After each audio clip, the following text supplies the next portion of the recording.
3 নম্বর প্রশ্ন লক্ষ্য করি, দুটি সংখ্যার অনুপাত 5:6 এবং তাদের গসাগু 4 হলে সংখ্যা দুটির লসাগু কত? তো এই প্রশ্নটি আমরা দেখতে পাচ্ছি যে বিভিন্ন চাকরি পরীক্ষায় এসেছে, সুতরাং আমরা এই প্রশ্নগুলো একটু খুব মনোযোগ সহকারে লক্ষ্য করব, যাতে পরবর্তীতে যে কোনো পরীক্ষায় আমরা খুব সহজেই অ্যান্সার করতে পারি। তাহলে আমাদের অনুপাতের গুণফলটা বসাতে হবে। তাহলে অনুপাত কত দেওয়া আছে? 5 এবং 6। তাহলে আমরা কি করব? 5 এবং 6 গুণ করব আগের প্রশ্নের অনুরূপ, এবং গসাগু কত দেওয়া আছে? গসাগু দেওয়া আছে 4।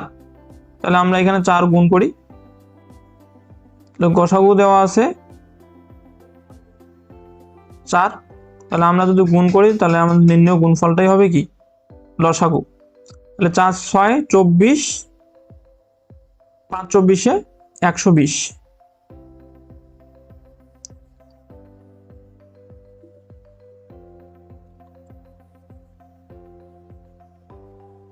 অর্থাৎ আমাদের অ্যান্সার হবে ক।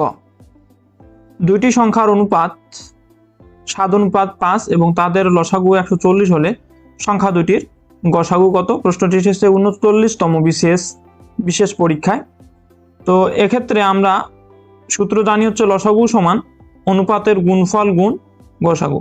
তো এখান থেকে যদি আমরা গসাগুটা বের করি তাহলে গসাগু সমান আমরা লিখতে পারবো লসাগু ভাগ অনুপাতের গুণফল।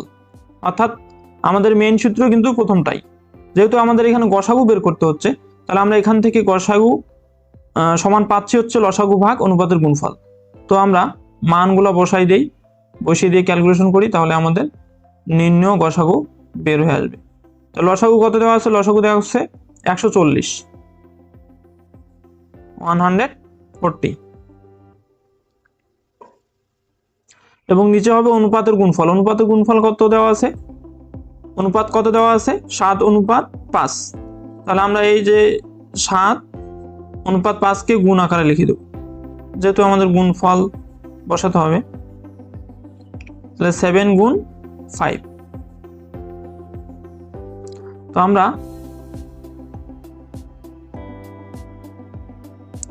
7 দিয়ে যদি 140কে ভাগ দেই তাহলে পাচ্ছি আমরা 20, এবং আমরা যদি 5 দিয়ে 20কে ভাগ দেই তাহলে পাচ্ছি আমরা 4। অর্থাৎ সংখ্যা দুটির গসাগু হচ্ছে কত? 4। অর্থাৎ আমাদের অ্যান্সার হবে ঘ। দুটি সংখ্যার অনুপাত 5:7 এবং তাদের লসাগু 350, সংখ্যা দুটির গসাগু কত? তো এই প্রশ্নটাও অনেক চাকরি পরীক্ষায় এসেছে। সুতরাং আমরা যে প্রধান সূত্র লসাগু সমান অনুপাতের গুণফল গুণ গসাগু, সেখান থেকে আমাদের যেহেতু গসাগু চেয়েছে এখানে, সুতরাং আমরা গসাগু সমান লিখব লসাগু ভাগ অনুপাতের গুণফল। তাহলে আমরা যদি লসাগুকে আগের মতোই লসাগু 350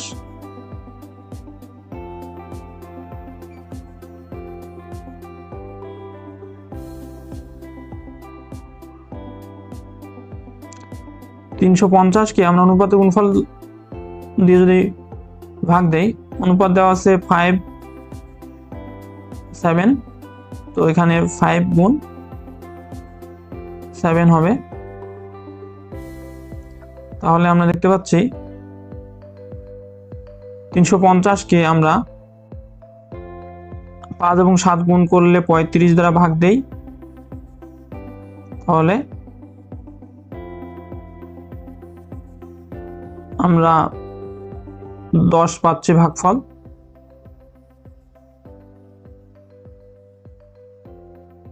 অর্থাৎ আমাদের নির্ণয় গসাগু হবে 10। তাহলে আমাদের অ্যান্সার হচ্ছে ঘ। একটি চৌবাচ্চায় দুটি নল সংযুক্ত আছে। প্রথম নল দ্বারা চৌবাচ্চাটি 4 মিনিটে পূর্ণ হয় এবং দ্বিতীয় নল দ্বারা 12 মিনিটে পূর্ণ হয়। নল দুটি একত্রে খুলে দিলে খালি চৌবাচ্চাটি কতক্ষণ পূর্ণ হবে?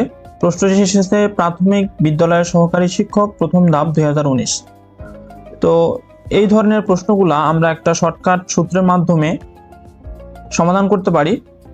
যদি দুইটা নলই খুলে দেওয়া থাকে তাহলে আমরা এই যে শর্টকাট সূত্রটা আছে এই শর্টকাট সূত্রের মাধ্যমে খুব সহজেই কিন্তু ম্যাথটা সলভ করতে পারি। তো এক্ষেত্রে শর্টকাট সূত্রটা হচ্ছে a গুণ b বাই হচ্ছে a প্লাস b। তো প্রথম যে মানটা অর্থাৎ প্রথম যে সময়টা দেওয়া থাকবে সেটাকে আমরা a ধরে নেব এবং পরের যে দ্বিতীয় নল দ্বারা পূর্ণ হতে যে সময় লাগে সেই সময়টাকে আমরা b ধরে নেব। এখন আমাদের লক্ষ্য রাখতে হবে যে দুইটা নল খুলে দেওয়া আছে কিনা, অর্থাৎ এখানে নল দুইটি যদি একত্রে খুলে দেওয়া থাকে সেক্ষেত্রে আমরা এই সূত্রটা অ্যাপ্লাই করব। তো আমরা মানগুলো বসিয়ে যদি ক্যালকুলেশন করি তাহলে কিন্তু আমাদের অ্যান্সারটা চলে আসবে। তাহলে এর মান কত হচ্ছে? এর মান হচ্ছে 4, অর্থাৎ 4 মিনিট গুণ হচ্ছে বি এর মান হচ্ছে 12 মিনিট।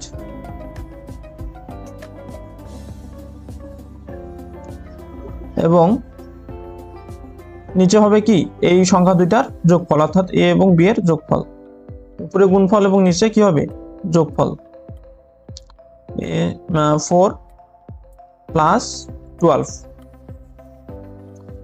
তাহলে আমরা কি পাচ্ছি? 4 এবং 12 যদি গুণ করি তাহলে পাচ্ছি হচ্ছে 48 এবং নিচে পাচ্ছি হচ্ছে 16 যোগ করলে। তাহলে আমরা যদি 16 দিয়ে 48কে ভাগ দেই তাহলে পাচ্ছি হচ্ছে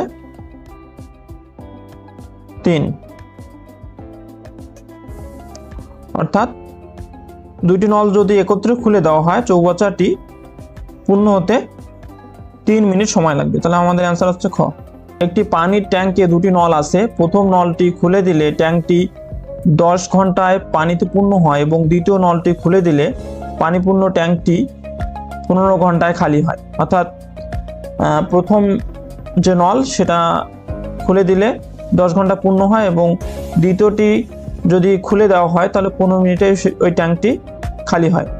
তাহলে দুটি নল একই সঙ্গে যদি খুলে দেওয়া হয় তাহলে খালি ট্যাঙ্কটি কত ঘন্টায় পূর্ণ হবে সেটা আমাদেরকে বের করতে হবে। প্রশ্নটি এসেছে আনসার এবং বিডিপি অধিদপ্তরের সার্কেল অ্যাডজুটেন্ট 2005, সহকারী শিক্ষা অফিসার 4, শ্রম এবং কর্মসংস্থান মন্ত্রণালয়ের অধীনে সহকারী শ্রম অফিসার 3। তো এক্ষেত্রে আগের যে দুটা প্রশ্ন তার থেকে এটা কিন্তু ভিন্ন। এখানে বলে দেওয়া আছে যে একটা নল দ্বারা পূর্ণ করা হয় এবং অপর নল দ্বারা কি করা হয়? খালি করা হয়। তাহলে এই ধরনের প্রশ্ন যদি থাকে যে একটা নল দ্বারা খালি হচ্ছে আর একটা নল দ্বারা পূর্ণ হচ্ছে, সেক্ষেত্রে আমরা এই শর্টকাট সূত্রটা অ্যাপ্লাই করব। সেটা হচ্ছে কি a গুণ b বাই হচ্ছে a মাইনাস b। তাহলে আমরা যদি মানগুলো ক্যালকুলেশন করি তাহলে কিন্তু আমাদের ট্যাঙ্কটি কত ঘন্টা পূর্ণ হবে তা আমরা খুব সহজেই বের করতে পারবো। তো প্রথমত অনুরূপ যে মানটা দেওয়া থাকবে সে মানটা হচ্ছে এবং অপর যে মানটা দেওয়া থাকবে সেটা হচ্ছে বি, অর্থাৎ এ হচ্ছে 10 ঘন্টা এবং বি হচ্ছে 15 ঘন্টা। তাহলে আমরা এ এবং বি এর জায়গায় মানগুলো বসাই দিই। এর মান হচ্ছে 10 গুণ বি এর মান হচ্ছে 15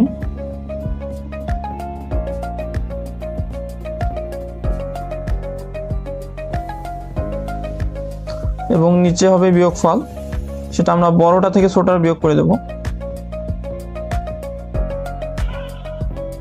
15 মাইনাস 10। তাহলে আমরা যদি 15 এবং 10 গুণ করি তাহলে পাচ্ছে হচ্ছে 150।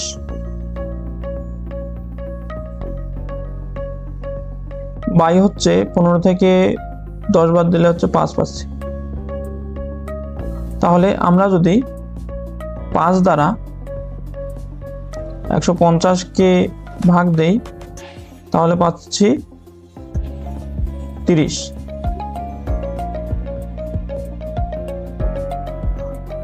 দুটি নল যদি একসাথে খুলে দেওয়া থাকে, অর্থাৎ প্রথম নলটি দ্বারা পূর্ণ এবং দ্বিতীয় নলটি দ্বারা খালি হয়, তাহলে এভাবে ট্যাঙ্কটি পূর্ণ করতে 30 ঘন্টা সময় লাগবে।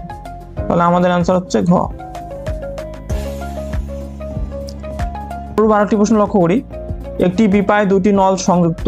প্রথম নলটি খুলে দিলে পিপাটি 20 মিনিটে পূর্ণ হয়, দ্বিতীয় নলটি খুলে দিলে পরিপূর্ণ পিপাটি 30 মিনিটে খালি হয়। দুটি নল একই সঙ্গে খুলে দিলে খালি পিপাটি কত সময় পূর্ণ হবে? অর্থাৎ পূর্বে যে অঙ্কটা আমরা সমাধান করলাম সেটার অনুরূপ আরেকটি প্রশ্ন। তো এক্ষেত্রে আমাদের লক্ষ্য রাখতে হবে যে প্রথম নলটি দ্বারা যদি পূর্ণ করা হয় এবং দ্বিতীয় নলটি দ্বারা যদি খালি করা হয়, এই ধরনের প্রশ্ন থাকে, তাহলে আমরা ট্যাঙ্কটি পূর্ণ করতে যে সময় লাগবে সেটা একটা শর্টকাট সূত্রের মাধ্যমে সমাধান করতে পারবো। সেটা হচ্ছে a গুণ b বাই হচ্ছে a মাইনাস b। তো আমরা এখানে প্রথম যে সংখ্যাটা দেওয়া থাকবে সেটাকে a না ধরে আমরা যদি বড় সংখ্যাটিকে a ধরি তাহলে কিন্তু ক্যালকুলেশন করতে কি হবে, সুবিধা হবে। তাহলে হচ্ছে a এর মান হচ্ছে বড় সংখ্যাটাকে ধরলে আমরা a থেকে b বাদ দিলে আমাদের পজিটিভ মান থাকে, তাহলে a এবং পরের যে ছোট মানটা আছে সেটাকে আমরা b ধরবো। তাহলে আমরা যদি এখানে সূত্রটা অ্যাপ্লাই করে দেই,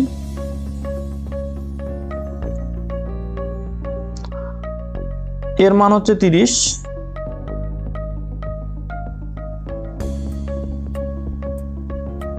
গুণ b এর মান 20 বাই হচ্ছে 30 মাইনাস 20।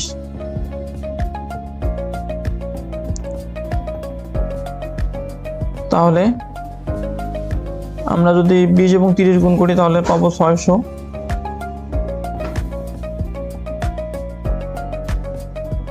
এবং 30 থেকে যদি আমরা 20 বাদ দিই তাহলে পাবো হচ্ছে 10। তাহলে 10 দিয়ে আমরা যদি 600-কে ভাগ দেই তাহলে পাবো হচ্ছে 60। অর্থাৎ একটা নল দ্বারা পূর্ণ এবং অপর নল দ্বারা খালি হলে ওই চৌবাচ্চাটিকে বা অথবা ওই পিপাটিকে পূর্ণ করতে 60 মিনিট সময় লাগবে। তাহলে আমাদের অ্যান্সার হচ্ছে ঘ। তো এই ধরনের প্রশ্নগুলো আমরা এই শর্টকাট সূত্রের মাধ্যমে সমাধান করতে পারবো। তো ভিডিওটি ভালো লাগলে অবশ্যই ভিডিওতে লাইক করবেন, কমেন্ট করবেন এবং চ্যানেলটিতে যারা নতুন অবশ্যই চ্যানেলটি সাবস্ক্রাইব করবেন। দেখা হচ্ছে নতুন কোনো ভিডিওতে। ততদিন সুস্থ থাকবেন, ভালো থাকবেন। ধন্যবাদ সবাইকে।